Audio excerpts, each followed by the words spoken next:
Welcome to Korean History Channel Behind Palace Walls. This video is a non-fiction content reconstructed based on historical facts and events. Some scenes may have been dramatized to aid viewer understanding. The son of Prime Minister Nam Guman, who assaulted a palace lady favored by King Sukjong. We uncover the truth of the shocking incident that rocked the palace. In the spring of 1699, the 25th year of King Sukjong's reign, a scream echoed from the rear garden of Changdeokgung Palace. A senior court lady who frequented the king's chambers and enjoyed his favor had been assaulted by an assailant in the middle of the night. Even more shocking was the fact that the perpetrator was none other than Nam Yeonyeon, the son of the most powerful man of the era, Chief State Councilor Nam Guman. Violating the king's woman was tantamount to treason, a grave crime. This unprecedented incident in the 500-year history of the Joseon Dynasty threw the palace and court into turmoil, ultimately leading to the downfall of a prestigious family. Today, we reveal the truth of Joseon's greatest scandal, secretly recorded in the royal annals. The reign of King Sukjong was the most turbulent period in Joseon history. Palace intrigues surrounding Yang Huibin and Queen In-hyun and political chaos from factional reversals never ceased. In this era of upheaval, Nam Guman rose to chief state councilor as a key figure of the Westerners' faction.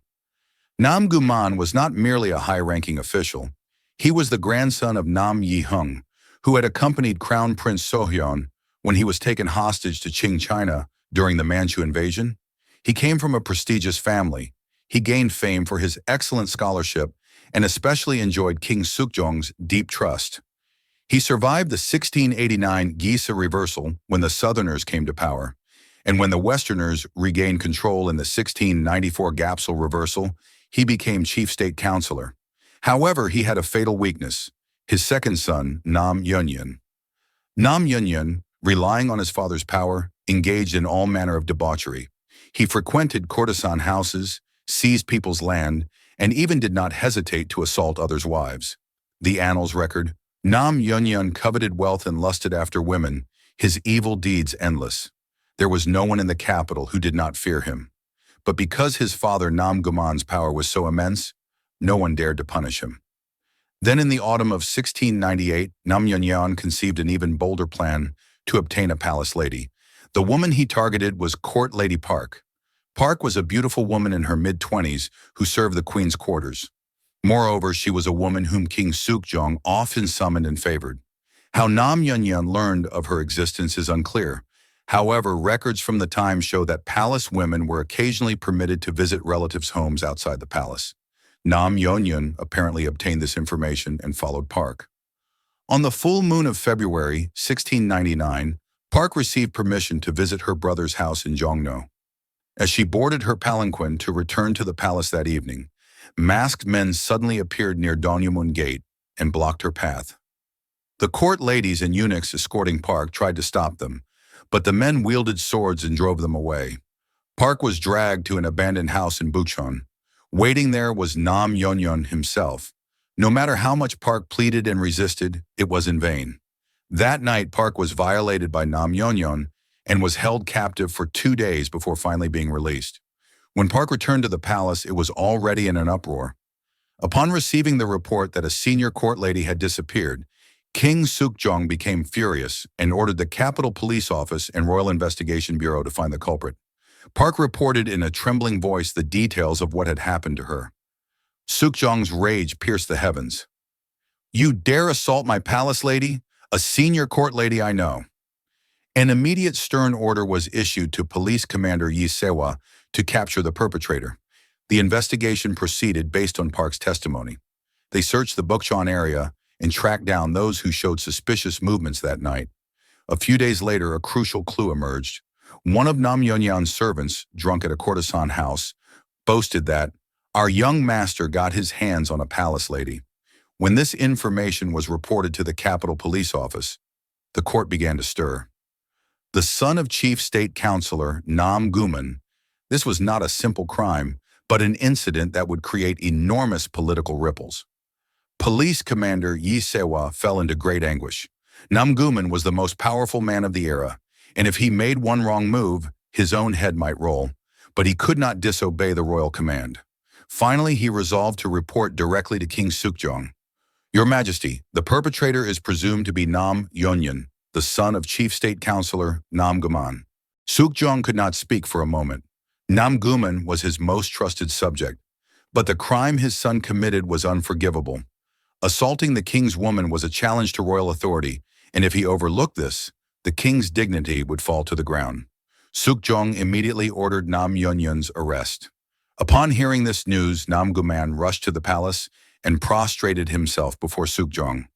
Your Majesty, it is my negligence. The crime of failing to properly educate my child deserves death 10,000 times. But please give me one more chance. Tears filled Nam Guman's eyes.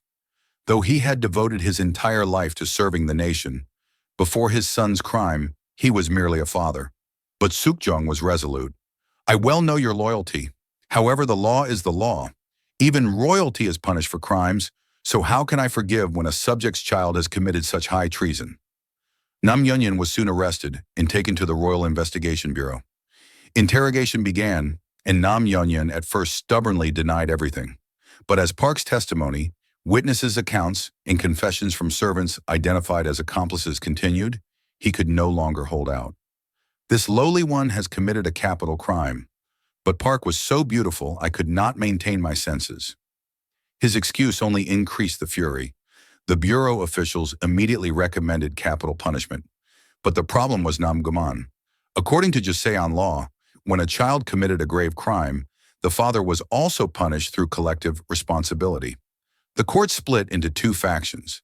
The Southerners and lesser discernment wanted to use this opportunity to eliminate Nam Guman, while the greater discernment tried to protect him. Fierce debates continued day after day. Sukjong fell into deep contemplation. Nam Guman was his political partner, and he knew his abilities and loyalty better than anyone. But if he handled this incident lightly, royal authority would diminish, and the people's trust would be lost. Meanwhile, another problem arose within the palace. Court Lady Park became pregnant. When this news spread, the palace fell into even greater chaos. Park was a woman favored by King Sukjong, but it was after being violated by Nam Yeonyeon. It was impossible to know whose child would be born. The Queen and Queen Dowager agonized over how to handle this problem. Ultimately, Park was expelled from the palace and had to return to her family home. Though she had been the king's woman, she had now become a defiled body. This was the harsh reality imposed on women in the Joseon era. Park's tragedy did not end there. Her brother refused to accept her. You didn't take proper care. That's why this happened, he reproached her instead. In the end, Park had no choice but to enter a small hermitage by the Han River and give birth to and raise the child alone. Meanwhile, interrogation at the Royal Investigation Bureau continued. Torture of Nam Yeonyeon proceeded harshly, and he confessed to all the other crimes he had committed. The fact that Park was not the only woman he had assaulted, that he had violated many Yangban family's women, and that he had even committed murder, all was revealed. Testimony also emerged that Nam Yeonyeon killed a relative 3 years ago who tried to seize his property. The case grew larger and larger, and Nam Yeonyeon was branded the worst villain in Joseon history. Around this time, Nam Guman submitted a memorial. The crime my son committed is unforgivable by heaven. For the crime of failing to properly educate my child, I wish to resign from all official positions. Please spare only my son's life. I will die in his place. But the court officials did not forgive. Particularly the Southerner leader, Seungjeongwon, argued strongly. Nam Yeonyeon's crime deserves slow slicing, and Chief State Councilor Nam Guman must also take responsibility for failing to properly educate his child. The greater discernment leader, Seungjeongwon, countered, considering Chief State Councilor Nam Guman's merits, applying collective punishment is excessive. We must separate the child's crime from the father's crime. The debate continued for over a month. During this time, news of the incident spread as rumors outside the palace. Discontent grew among the people that children of the powerful are not punished no matter what they do. Sukjong finally made his decision. On April 15, 1699, Nam Yeonyeon was sentenced to death. However, considering Nam Guman's merits, the sentence was reduced from slow slicing to beheading. and Nam Guman was dismissed from all official positions and exiled to his hometown. Nam Yeonyeon's execution day approached. The night before his execution, Nam Guman visited the prison to see his son. The Annals record this scene briefly. Nam Guman entered the prison and wept bitterly upon seeing his son. Nam Yeonyeon said to his father, "This unfilial son has sullied your honor." Nam Guman replied, "What you have done cannot be forgiven. I only hope you will live righteously in the next life." Early the next morning, Nam Yeonyeon was dragged to the execution ground outside Seungjeongwon Gate. Spectators formed a sea of people. The common folk cheered, "The villain finally pays for his crimes." Nam Yeonyeon knelt at the execution ground and looked up at the sky one last time. "The crimes I have committed, what use is regret now?" The executioner's blade flashed, and Nam Yeonyeon's head fell to the ground. He was 33 years old.